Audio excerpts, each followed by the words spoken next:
Hello everyone, আমি আপনাদের জন্য 2026 সালে রিলিজ হওয়া একটি নতুন কে ড্রামা এক্সপ্লেন করতে যাচ্ছি, যেটি হলো পারফেক্ট ক্রাউন। ভালো রেজাল্ট করে বাবার কাছে গেলে বাবা পাত্তাই দিত না। এভাবেই বড় হয়ে হুইজু অনেক বেশি ডিমান্ডিং হয়ে যায় আর বলতে থাকে তাইজুর বাইক আছে, আমারও বাইক চাই, আমার বিল্ডিং তাইজুর বিল্ডিং থেকে বড় হতে হবে। বর্তমানে বাবা বলে তোমার লোভের কোনো সীমা নেই, তবে এখন তোমার লাগাম টেনে ধরতেই হবে। হুইজু বলে তো কি ভাবছেন, আমাকে ত্যাগ করবেন? বাবা বলে হ্যাঁ। হুইজু বলে মিস্টার হিউঙ্গু। বাবা বলে কত বড় সাহস, নিজের বাবাকে নাম ধরে ডাকছো? হুইজু বলে মাত্রই তো বললেন আমাকে ত্যাগ করে দিবেন, তাহলে তো আপনি আমার বাবাই না, এখন থেকে আপনাকে নাম ধরে ডাকবো। সমস্ত কিছু তাইজুকে দিয়ে দিবেন না, এই কথাটাই তো ইনডিরেক্টলি বুঝাতে চাইছেন, তাই না? তাহলে আমি তাকে মেরেই দিই, তাহলে সবকিছু তো আমার হয়ে যাবে।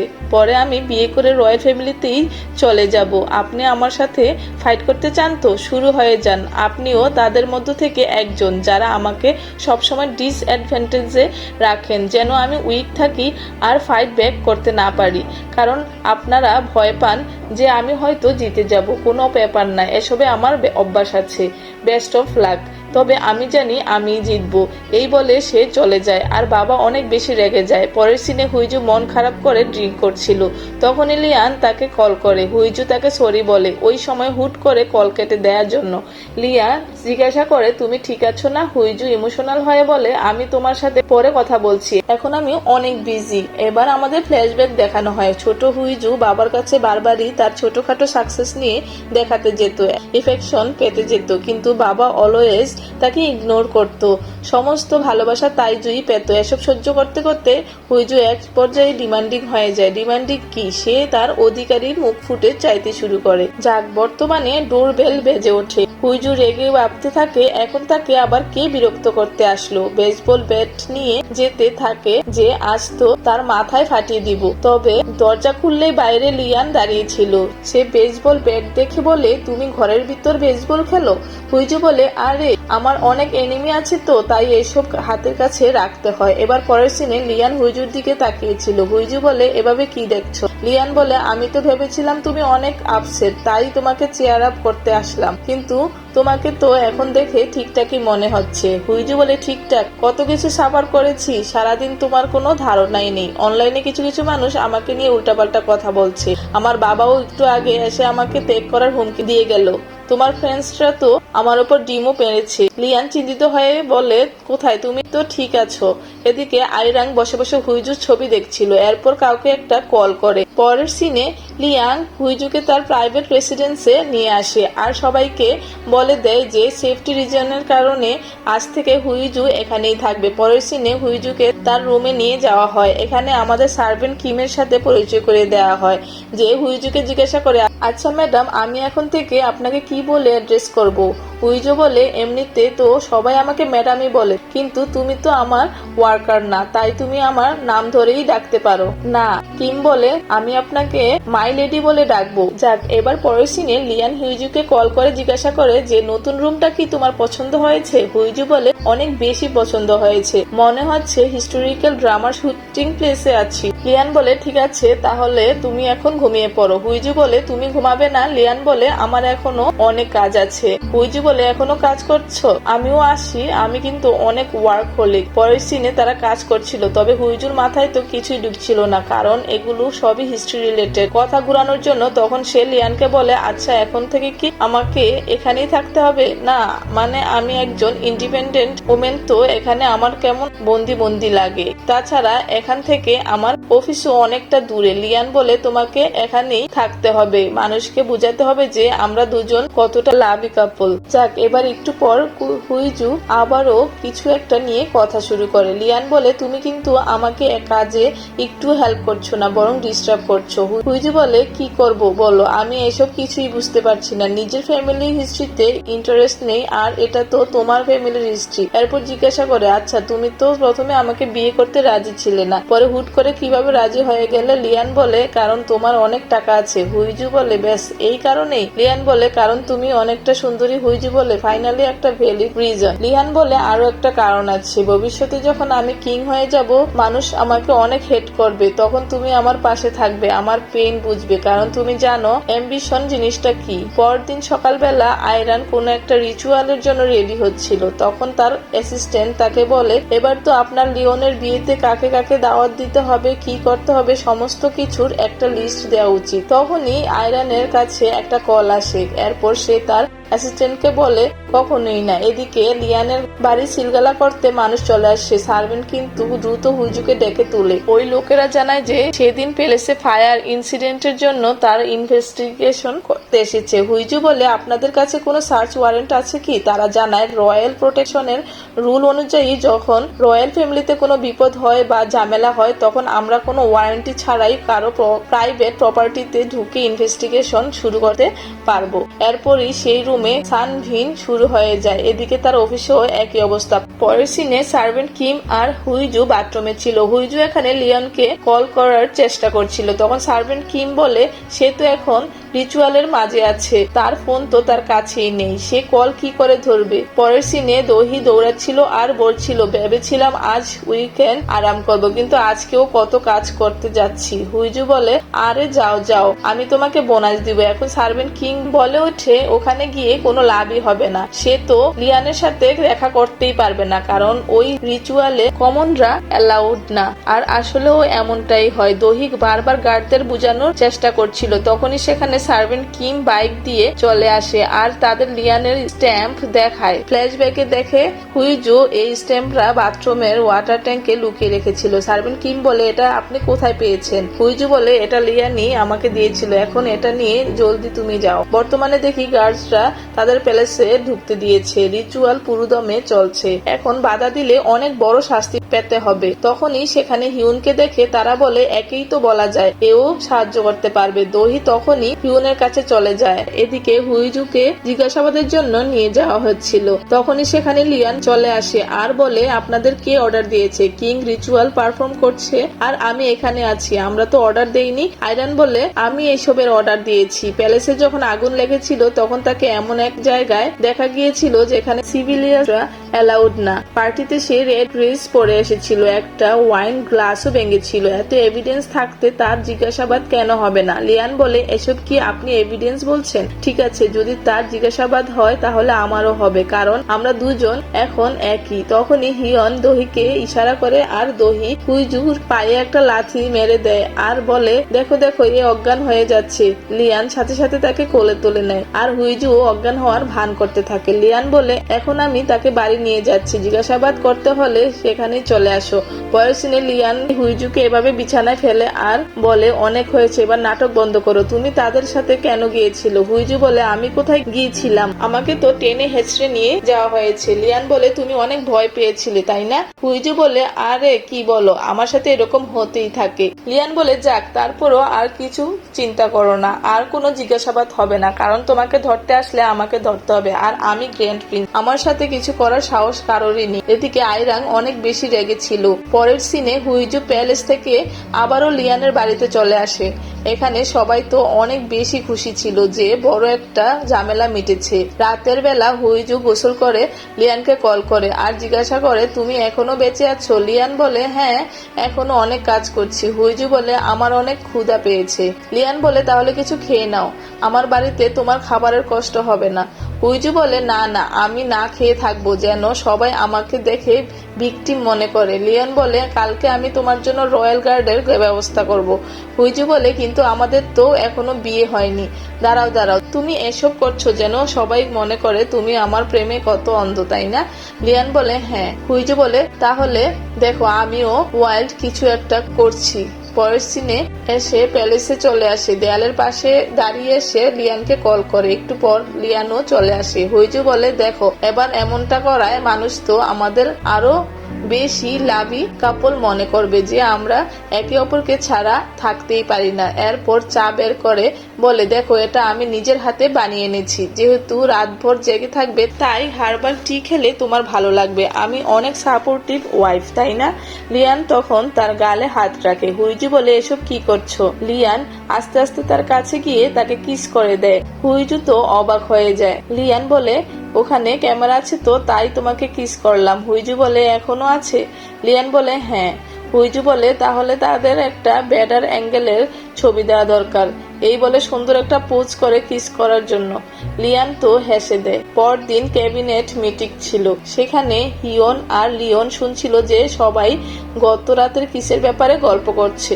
যাই হোক, এবার মিটিং শুরু হয়ে যায়। লিয়ান বলতে থাকে এবার আমার আর হুইজুর সম্পর্কের ব্যাপারটা একটা রয়্যাল স্টেটমেন্টের মাধ্যমে পাবলিক করা উচিত। সংগং বলে এটা আপনার সম্মানের ব্যাপার, একে তো সে কমনার আর সে তো নাজায়েজ সন্তান। লিয়ান বলে আমি আমার সম্মানেরই খেয়াল রাখছি। অনলাইনে আমাদের নিয়ে হাজারো ছবি ছড়িয়ে আছে, এখন যদি আমি তাকে ছেড়ে দেই মানুষ আমার ক্যারেক্টার নিয়ে প্রশ্ন করবে। জিয়ুঙ্গু বলে ঠিক আছে, আপনি সম্পর্কের কথা পাবলিশ করতে পারেন, তবে বিয়ে নিয়ে কিছু বলবেন না, কারণ মানুষ প্রেমে পড়ে আর একটা সময় পর সেই প্রেমও শেষ হয়ে যায়। তখন আপনারা আলাদা হয়ে গেলে মানুষ কিছু বলবে না, কিন্তু পরবর্তীতে একটা ডিভোর্স হয়ে গেলে তখন সেটা নিয়ে অনেক কথা হবে। পরের সিনে আইরাং সাংবনের ওপর রাগ দেখাচ্ছিল যে বলে তো ছিলে ওকে প্যালেস থেকে বের করে দিবে, কিন্তু তা না করে তুমি তো তার একটা নতুন পরিচয় বানিয়ে দিলে। হ্যাঁ মানলাম বিয়ের কথাটা আপাতত বন্ধ, কিন্তু তারপরও কাজের কাজ তো হলোই না। এখানে সাংবং আইরানকে কথা শুনিয়ে দেয় যে আপনিও তো কোনো কাজের কাজ করতে পারলেন না, পাবলিকলি ওর সাথে একটা শত্রুতার সম্পর্ক দেখিয়ে দিলেন, নিজের ছেলেকেও কন্ট্রোল করতে পারছেন না। এখন চুপচাপ সবকিছু আমার উপর ছেড়ে দিন, আমি দেখছি কি করা যায়।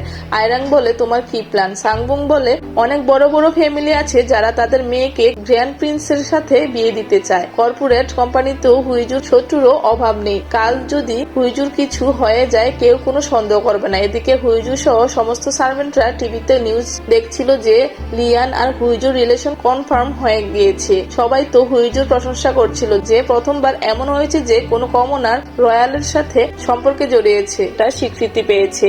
তখনই সেখানে লিয়ান পৌঁছে যায় আর হুইজু রাগ করার ভান করে এটা বোঝানোর জন্য যে বিয়ের কথা না বলায় সে রাগ করেছে।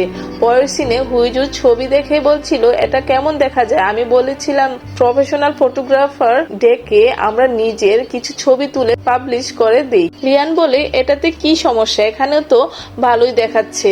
হুইজু বলে কি ভালো দেখাচ্ছে, মনে হচ্ছে জীবনে প্রথমবার কিস করছি, আমাকে তো আরো বোল্ড আর সেমলেস হতে হবে। এরপর সে লিয়ানের মুখ ধরে বলে চলো তাড়াতাড়ি বিয়ে করে নেই, তাহলে তাড়াতাড়ি ডিভোর্সও নেওয়া যাবে। তবে লিয়ান বলে কখনোই না, royal wedding step by step হয়, অনেক ঝামেলা। হুইজু বলে আমার কাছে তো এত সময় নেই। এরপর সে লিয়ানকে বলে তুমি কি ফ্রি আছো? লিয়ান বলে হ্যাঁ। হুইজু বলে তাহলে চলো ঘুরতে যাই। পরের সিনে সার্ভেন্ট কিম হুইজুকে রেডি করে দিচ্ছিল। এদিকে হিয়ন লিয়ানকে বলে আজকে সমস্ত মিটিং ক্যান্সেল করে দিলেন, কালকে আপনার উপর কাজের অনেক চাপ পড়বে। লিয়ান বলে আমি কি করব, ওরই তো প্রিন্সেস হতে মন চেয়েছে। তখনই সেখানে হুইজু পৌঁছে যায়। সার্ভেন্ট কিম লিয়ানকে বলে তাকে সুন্দর লাগছে না? লিয়ান বলে একদমই না, মনে হচ্ছে 20 শতকের না 18 শতকের কোনো প্রিন্সেস এসেছে। হুইজু বলে আমি আগেই বলেছিলাম এটা ওর পছন্দ হবে না। এরপর সে নিজের মতো ড্রেস আপ পরে আসে। সার্ভেন্ট কিম বলে এভাবে কে কাপড় পরে, চলুন আমি আপনাকে আবারও রেডি করে আনি। তবে লিয়ান বলে না এটাই ঠিক আছে। পরের সিনে গাড়িতে হুইজু লিয়ানের হাতে আয়না ধরিয়ে দেয় আর নিজের সাজগুজ করতে থাকে। লিয়ান বলে আপনাকে একটু বেশি প্লেন লাগছে না? হুইজু বলে হ্যাঁ ঠিক বলেছ। এরপর সে লিয়ানের হ্যান্ড চিপ নিয়ে বলে এবার দেখো তো, এবার ওকে আর বেশি একটা প্লেন লাগছে না। হিয়ন বলে আমি তো আপনার কথা বলছিলাম। হুইজু বলে আমি ভালো করে দেখো আমি কত প্রিটি আর গর্জিয়াস। তার এমন কাহিনী দেখে তো লিয়ান হাসছিল। পরের সিনে তারা একটা বেসবল ম্যাচ দেখতে চলে আসে। এখানে হুইজু লিয়ানকে একটা জার্সি দিয়ে পড়তে বলে। হিয়ন বলে উঠে উনি রয়্যাল, উনি কোনো পলিটিক্যাল পার্টি বা কোনো টিম কিছুকে সাপোর্ট করতে পারবে না, তাই উনি এটা পরবেন না। হুইজু বলে তাহলে এটা তুমিই পরে নাও, এই বলে চলে যায়। হিয়ন খুশি হয়ে বলে দেখুন তো এটা পরলে আমাকে ভালো লাগবে না। তবে লিয়ান তার কাছ থেকে জেলাস হয়ে জার্সি নিয়ে নেয়। পরের সিনে তারা স্টেডিয়ামের ভিতর ঢুকলে তাইজু আর তাইজুর ওয়াইফের সাথে দেখা হয়ে যায়। এখানে তারা দুইজন তো লিয়ানকে দেখে এত সুন্দর ব্যবহার করতে থাকে যে আজই আকাশ থেকে পড়েছে। যাই হোক, এবার দেখি জিউংবু আজকের ম্যাচের ফার্স্ট পিস থ্রো করবে, তো তার জন্য হুইজু চেয়ার করতে থাকে, যেটা লিয়ানের একদমই ভালো লাগে না। এবার পরের সিনে দেখে তারা তিনজন একসাথে বসেছিল। হুইজু লিয়ানকে বলে, তুমি খাচ্ছ না কেন? জিউ বলে সে বাইরের কোনো খাবার খেতে পারবে না নামি দামি রেস্টুরেন্ট ছাড়া। তখনই হুইজু আর লিয়ানকে কিস গেমে দেখানো হয়। কমেন্টারিতে বলা হয়েছিল এই প্রথমবার কোনো ম্যাচ কোনো রয়্যাল কিস করবে। তখনই মাইকে হিউনের ফিসফিসানি শোনা যায় যে না, এখনই ক্যামেরা সরাও। লিওন হুইজুর কানে কানে কিছু একটা বলে। হুইজু ফোনের ডিসপ্লেতে লেখা দেখায় যে আমরা এখন কিস করতে পারবো না, আমাদের তার ইমেজটা মেনটেন করে চলতে হবে। লিওন তো লজ্জায় হাসছিল, আর সবাই তাদের এমন কিউটনেস দেখে তো আরও বেশি ইমপ্রেস হয়ে যাচ্ছিল। পরের সিনে তারা তিনজন একটা রেস্টুরেন্টে ছিল। হুইজু বলে তুমি খাও, তারপর আমরা খাওয়া শুরু করি। জিউংবু বলে সে খেতে পারবে না, কারণ রয়্যালদের খাবার খাওয়ার আগে ভালো করে টেস্ট করা হয় যে ওটাতে প্রয়োজন আছে কিনা, আর রয়্যালদের জন্য স্পেসিফিক রেস্টুরেন্ট থাকে, সেগুলোর বাইরে অন্য কোনো রেস্টুরেন্টের খাবার তারা খেতে পারে না। হুইজু বলে এসব কি ঝামেলা? জিঙ্গু বলে এর জন্যই তো বলেছি তাকে তুমি বিয়ে করো, না হলে তোমাকেও এই সমস্ত রুল মেনটেন করে চলতে হবে। হুইজু লিয়ানকে বলে তুমি আর কি করতে পারো না। ফ্ল্যাশব্যাকে দেখে লিয়ান আর তার ভাই খেলছিল মজার ছলে। লিয়ান তার ভাইয়ের ড্রাগনওয়ালার রূপটা পরে নেয়। তখনই তার বাবা এসে তাকে একটা চর মারে আর তাকে অনেক বকা দেয় ওই রূপটা পড়ার জন্য। পরের সিনে সে কাঁদতে কাঁদতে একা একা হাঁটছিল। আমাদের শোনানো হয় যে তার বাবা তাকে বলছে তুমি কখনো তোমার ভাইয়ের রাস্তায় আসবে না, সে ক্রাউন প্রিন্স আর পরে রাজা হবে, লাল রং কখনো পরবে না, সেটা শুধু রাজাদের জন্য, সবসময় তোমার ভাইয়ের পিছনে থাকবে আর তাকে রক্ষা করে যাবে। বর্তমানে লিয়ান হুইজুকে বলে যতটা পারো এখনই খেয়ে নাও, বিয়ের পর তোমার খাবারও বন্ধ হয়ে যাবে। এটা শুনে হুইজু তার খাবার এনজয় করতে থাকে। এবার রাতের বেলা কোর্ট লেডি এক প্রকার লিয়ানের সাথে ঝগড়া করে জোর করে অনুমতি নিয়ে নেয় যে সে এবার থেকেই হুইজুকে ট্রেন করবে কিভাবে একজন নোবেল লেডির মতো চলতে হয়। পরদিন কোর্ট লেডি হুইজুর সাথে পরিচয় করে নেয়। তখনই তার কল আসে আর সে বাহানা করে ওখান থেকে চলে যায়। একটু পর লিয়ান হুইজুকে কল করে বলে যে কোর্ট লেডির থেকে সাবধানে থেকো, সে তোমাকে নোবেল বানাতে চলেছে, কিভাবে খেতে হয়, কিভাবে চলতে হয়, কিভাবে থাকলে রয়্যাল ওরা মেনটেন হবে। হুইজু বলে এত কিছু করার সময় আছে নাকি, আমি বিজি। ঠিক আছে, দুই একটা লিসেন নিয়ে নিব। পরের সিনে দোহি হুইজুকে বলে আজ কিন্তু তোমার অনেক কাজ আছে, অনেকগুলো মিটিং অ্যাটেন্ড করতে হবে, তাছাড়া একটা বড় শেয়ার হোল্ডার তোমার ভাইয়ের কোম্পানি ছেড়ে তোমার কাছে চলে এসেছে। যখন লিয়ান আর তোমার কিসটা ভাইরাল হয়েছে তখন কিসটা কেমন লেগেছে? গালগুলো একদম লাল হয়েছিল। হুইজু বলে আরে ওই কাপড়টায় অনেক গরম লাগছিল তো তাই গাল লাল হয়েছিল। দোহি বলে আমি তোমার কথা না, লিয়ানের কথা বলছিলাম, তার তো মনে হয় এটা প্রথম কিস, কারণ এর আগে তার কোনো মেয়ে রিলেটেড কোনো গসিপও ছিল না। যাই হোক, তুমিও ব্লাশ করেছিলে নাকি? হুইজু বলে আরে না, আমি কেন ব্লাশ করব, আমি কি কোনো টিনেজার নাকি? আর তাছাড়া এটা কি আমার প্রথম কিস ছিল নাকি? আমার অনেক এক্সপিরিয়েন্স আছে, তবে ওকে কিস করে তো মনে হয়নি যে এটা ওর প্রথমবার কিস, ও তো ভালো করেই কিস করেছে। দই হেসে দেয় আর বলে আজ তোমার একটা টেইলার অ্যাপয়েন্টমেন্টও আছে, আজ তোমার কাপড়ের মাপ নেওয়া হবে। এদিকে তাইজু বলছিল হুইজু তো একের পর এক উপরে উঠেই যাচ্ছে, এখন কি আমাদের তার সামনে মাথা ঝুঁকাতে হবে? জায়ুং বলে তাতে কি হয়েছে, মাথায় তো ঝুঁকাতে হবে। একবার ভেবে দেখো, রয়্যাল ফ্যামিলিতে তার বিয়ে হয়ে গেলে আমাদের শানও বেড়ে যাবে। তাছাড়া রয়্যাল ফ্যামিলির সদস্যরা কর্পোরেট কোম্পানি সামলাতে পারে না, তাই ক্যাসেল বিউটি তোমার হয়ে যাবে। এদিকে হুইজুর কাপড়ের মাপ নেওয়া হচ্ছিল, তখন দহির কথায় আমরা জানতে পারি লাল রঙের গাড়িটা ওটাতে কেউ ধাক্কা মেরে দিয়েছে, তাই ওটাকে এখন রিপেয়ার করার জন্য মেকানিক শপে পাঠানো হয়েছে। তবে হুইজু তো এ ব্যাপারে অনেক চিল ছিল, সে বলতে থাকে আরে আমার তো অনেক শত্রু আছে, তাদের মধ্যে থেকে কেউ হয়তো কিছু করেছে। যাক, এবার সে বাড়ি চলে আসলে কোর্ট লেডি তাকে ধরে, কারণ সকালবেলা তো সে পালিয়ে গিয়েছিল। সে এখানে বলে যে আপনাকে এখন অনেক নিয়মকানুন শিখতে হবে, আই হোপ আপনি আমার কথা মেনে চলবেন। হুইজু বলে হ্যাঁ হ্যাঁ অবশ্যই। কোর্ট লেডি বলে কখনো কোনো কথা রিপিট করবেন না, লাস্ট ওয়ার্ড বেশি লম্বা করবেন না, পশ্চার সবসময় মেনটেন করে চলবেন। যাক, এবার ট্রেনিং এর নামে এসব অত্যাচার সহ্য করার পর হুইজু যখন দেখে লিয়ান এসেছে, সে দৌড়ে গিয়ে তাকে জড়িয়ে ধরে আর বলে, আমার আজ অনেক কাজ আছে, সারা রাত আমি এসব ট্রেনিং করে কাটাতে পারবো না, এই মহিলাটাকে এখান থেকে নিয়ে যাও। কোর্ট লেডি বলে, আপনি এখানে কেন এসেছেন? আপনার না প্যালেসে থাকার কথা, সেখানকার গেট তো কিছুক্ষণ পরেই বন্ধ হয়ে যাবে। লিয়ান বলে, আমি সেখানেই যেতাম, এখানে আপনাকে নিতে এসেছি, আপনাকে আমার সাথে যেতে হবে, এটাই আমার অর্ডার। রাতের মতো বেঁচে গেলেও পরদিন সকালে কোর্ট লেডি আবারও হুইজুর ক্লাস নিচ্ছিল। এখানে এসে তাকে বলছিল যে রয়্যাল ফ্যামিলির কোনো মেম্বার মারা গেলে কিভাবে তাদের ফিউনারেল করা হয়। হুইজু বলে, 3 বছর আগে লিয়ানের ভাই যখন মারা গিয়েছিল তখনও কি সমস্ত রিচুয়ালস করা হয়েছিল? কোর্ট লেডি বলে, না, সেটা একটা প্রাইভেট সেরেমনি ছিল। 2005-এর পর থেকে সমস্ত ফিউনারেল গুলো প্রাইভেটলি করা হয়েছে। হুইজু বলে, কেন? তখন আমাদের বলা হয় লিয়ানের মা 20 বছর আগে মারা গিয়েছিল, 7 বছর আগে তাদের বাবা মারা গিয়েছিল, আর 3 বছর আগে তার ভাই।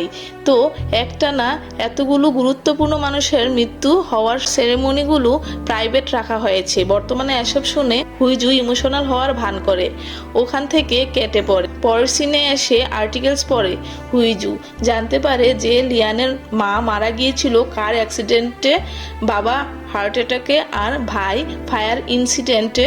এদিকে আয়রাং লিয়ানকে জিকিং নামের একটা মেয়ের সাথে পরিচয় করিয়ে দেয়। আসলে তাদের একটা ইভেন্টে যাওয়ার কথা। আয়রাং বলে, আমি তো অসুস্থ, তাই আমি যেতে পারবো না, তাই জিকিং তোমার সাথে যাবে। লিয়ান আয়রাংয়ের অ্যাসিস্ট্যান্টকে ডেকে জিজ্ঞাসা করে যে রানীর কি হয়েছে, তবে অ্যাসিস্ট্যান্ট তো কিছুই বলতে পারে না, কারণ তার তো কোনো অসুখই হয়নি। লিয়ান ওই ব্যাপারটা বুঝতে পারে, কিন্তু তারপরও সে বলে যে রয়্যাল ফিজিশিয়ানদের বলবে যেন তার ভালো করে খেয়াল রাখে, ইভেন্ট আমি একাই অ্যাটেন্ড করতে পারবো, এই বলে চলে যায়। পরে হিয়ন লিয়ানকে বলে যে হুইজু 3টা মিস কল করেছিল। তখনই লিয়ান হুইজুকে কল করে আর বলে, সরি, আমি বিজি ছিলাম। হুইজু রেগে বলে, আমিও কোনো ফ্রি মানুষ না, আমিও বিজি থাকি। এরপর নিজেকে শান্ত করে বলে, এর সাথে খারাপ ব্যবহার করা যাবে না, এই জীবনে অনেক কিছু সহ্য করেছে। পরে লিয়ানকে বলে, শোনো, তুমি চিন্তা করো না, আমি সব সময় তোমার পাশে থাকবো, মানে তুমি সাকসেসফুল হলেই তো আমি সাকসেসফুল। হাজব্যান্ড আর ওয়াইফ তো একটা টিম হয়, তাই না? এগুলো শুনে লিয়ানের অনেক ভালো লাগে। এদিকে আমরা কিং লিয়ানের স্কুলের সিন দেখতে পাই। এখানে কিছু বাচ্চাদের সাথে তার ধাক্কা লেগে গেলে বডিগার্ড এসে তো তাকে ঘিরে ফেলে। লিওন তখন বই উঠিয়ে ওই বাচ্চাদের দিকে দিতে গেলে তারা তো তার সাথে খুবই ফর্মাল আচরণ করছিল। তখনই সেখানে জিওনভু চলে আসে আর বলে, কালকে আমি অনেক বিজি থাকবো, তাই আজই আপনার সাথে দেখা করতে আসলাম। পরের সিনে গাড়িতে বসে বাইরে বাচ্চাদের খেলতে দেখে লিওন বলছিল, আমিও ওদের সাথে খেলবো, আমার কোনো বন্ধু নেই। আমার কোনো বন্ধু কেন নেই? এরপর বলে, আমি কি আপনাকে একটা রিকোয়েস্ট করতে পারি? এদিকে দেখি কোর্ট লেডি হুইজুকে হাঁটার প্র্যাকটিস করা শেখাচ্ছিল। তখনই সেখানে কিং আর জিউংবু চলে আসে। হুইজু মাথা ঝুঁকাতে গেলে সমস্ত কিছু পরে ভেঙে যায়। পরের সিনে কিং বলছিল, আমি তো এখানে আঙ্কেলের সাথে খেলতে এসেছিলাম, তবে সেই তো এখন বাড়িতে নেই। হুইজু বলে, আপনি আসার আগে অ্যাপয়েন্টমেন্ট নিয়েছিলেন? কিং বলে, না। হুইজু বলে, এটাই ঠিক করেছেন, জীবন এইভাবেই সেলিব্রেট করতে হয়, সমস্ত কিছু হুটহাট করে ফেলতে হয়। চলুন, এখন আপনার সাথে আমি খেলবো। এদিকে জায়ং তার বান্ধবীদের সাথে দেখা করতে আসে আর বলে, আমার হাজবেন্ড তো আমাকে অনেক বেশি ভালোবাসে। তখন এক বান্ধবী বলে, হ্যাঁ জানি তো, তোমরা দুজন তো লাভ ম্যারেজ করেছিলে, আর এজন্য তোমার বাবা তো তোমাকে ত্যাগও করে দিতে চেয়েছিল। জায়ং বলে, তাতে কি হয়েছে, আমার সিস্টার ইন ল গ্র্যান্ড প্রিন্সকে ডেট করছে, দুনিয়া এখন অনেক সামনে এগিয়ে গিয়েছে, কোনো কিছুই ম্যাটার করে না। তবে পরের সিনে এসে গাড়িতে বসে বলছিল, আমার তো ইচ্ছা করছিল ওই চুল টেনে ছিঁড়ে ফেলতে, তাইজু বলে তো ছিঁড়ে ফেলতে, আমি পরে এই ম্যাটার হ্যান্ডেল করে নিতাম। দায়াং বলে সত্যি তুমি আমার কত লক্ষ্মী একটা হাজবেন্ড। এদিকে দেখি লিয়ানের বাড়িতে সবাই মিলে খেলছিল, এখানে কিং এর মুডটা অনেক বেশি ভালো হয়ে যায়। একটু পর কিং এর ইচ্ছা হয় যে সে হুইজুর এই রেড কারে বসে একটা রাইডে যাবে, তবে কোর্ট লেডি আর জিউঙ্গু দুজনেই মানা করে যে এটা নিয়মের এগেনস্টে। তখন কিং তো মাটিতে গড়াগড়ি খেতে থাকে আর বলে আরে আমি কিং, একটু তো আমার কথাটা শোনো। রাতের বেলা হিয়ন লিয়ানকে বলে আমি জানতে পেরেছি কিং আর প্রাইম মিনিস্টার দুজনেই আপনার বাড়িতে। লিওন বলে কি, তারা আমার বাড়িতে কি করছে? হিয়ন বলে তা তো জানি না, তবে মনে হলো আপনাকে রেখে তারা ভালোই মজা করছে। এদিকে কিং এর মন রাখতে তাকে কার রাইড করতে দিতেই হয়। আয়রাং এর অ্যাসিস্ট্যান্ট বলে জানালার কাজ নিচে নামাবেন না, গাড়ি একটা নির্ধারিত স্পিডে চালাবেন, আমরা দুজন অন্য একটা গাড়িতে করে আপনাদের পিছু করব, আর হ্যাঁ পুরাটা সময় আমার সাথে কলে থাকতে হবে। পরের সিনে দেখি তারা ড্রাইভে বেরিয়েছে। আয়রানের অ্যাসিস্ট্যান্ট বলে সবকিছু ঠিক আছে। কিং বলে কিছু ঠিক নাই, আমরা এত স্লো চলছি আমার একটুও মজা লাগছে না। তখন হুইজু স্পিডটা একটু বাড়ায়, জানালার কাজও একটুখানি নামিয়ে দেয়। তখনই সে নোটিস করে গাড়ির ব্রেক কাজ করছে না। সে তাড়াতাড়ি কিংকে সিট বেল্ট শক্ত করে বেঁধে নিতে বলে। জিউংবুর গাড়ি সাইডে চলে আসে আর বলে কি হয়েছে? হুইজু বলে ব্রেক কাজ করছে না, ব্রেকের চাপ দিতে স্পিড আরো বেশি করে বেড়ে যাচ্ছে। সে তো কোনো মতে এই গাড়ি ওই গাড়ি থেকে বেঁচে চলছিল, একবার তো ট্রাকের সাথে অ্যাক্সিডেন্ট হতে হতে বেঁচে যায়। তখন হুইজু সামনে একটা ব্রিজ দেখতে পায়, সেখানে চলে যায়, রেলিং এর সাথে নিজের গাড়ির ধাক্কা লাগাতে থাকে যেন ফ্রিকশনের কারণে স্পিড কমে যায়। তখনই সেখানে লিয়ানও তার গাড়ি নিয়ে পৌঁছে যায় আর তাদের গাড়িকে থামানোর চেষ্টা করে। দুই গাড়ির মাঝে ধাক্কা লাগে, তবে গাড়ি ফাইনালি থামে। লিয়ান তার গাড়ি থেকে বের হয়, তখন হুইজু দেখে যে সে মাথায় আঘাত পেয়েছে।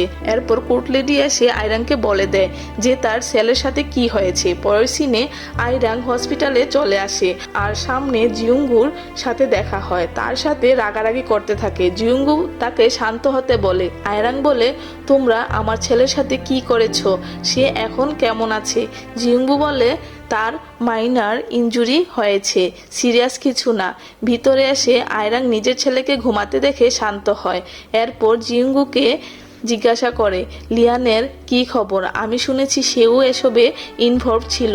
জিউঙ্গু বলে তার অবস্থায় একটু সিরিয়াস, অপারেশন চলছে কারণ তার বাম কাঁধে আঘাত লেগেছে। সে কিং এর গাড়ি থামানোর জন্য নিজের জীবন ঝুঁকিতে ফেলে দিয়েছিল। পরের সিনে জিউঙ্গুর অ্যাসিস্ট্যান্ট জানায় যে পাবলিক অ্যাক্সিডেন্টের ব্যাপারে জানতে পেরে গিয়েছে, তবে তারা এটা জানে না যে এখানে গ্র্যান্ড প্রিন্স আর কিংও সামিল ছিল।